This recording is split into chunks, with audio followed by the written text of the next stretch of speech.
Inspector, কোর্টের সাথে এই ধরনের আচরণ করার কি উদ্দেশ্য আপনার? ইওর অনার, ওটা কোনো বিষাক্ত সাপ ছিল না, ওটা ছিল একটি সাধারণ সাপ। কিন্তু তাই বলে আদালতের এজলাসে এ ধরনের তামাশা করা আপনার উচিত হয়নি। এটা দিয়ে কি প্রমাণ করতে চাইছেন আপনি?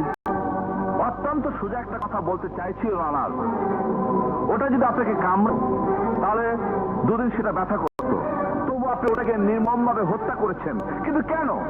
নিজের জীবন বাঁচাতে। This is the point your honour.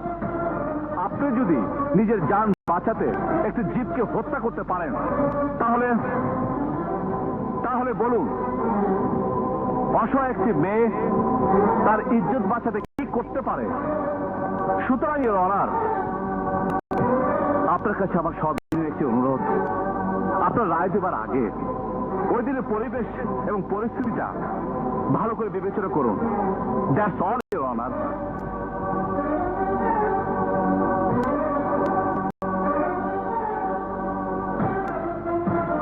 আদালত আজকের মতো মুলতবি ঘোষণা করা হলো।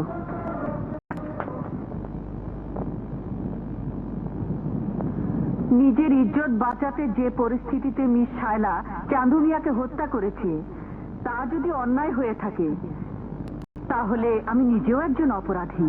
কারণ আমি নিজেও প্রকাশ্য আদালতে একটি জীব হত্যা করেছি। সুতরাং আদালত মিস শায়লাকে নির্দোষ ঘোষণা করছে এবং তাকে বেকসুর খালাস করে দেবার নির্দেশ প্রদান করছে।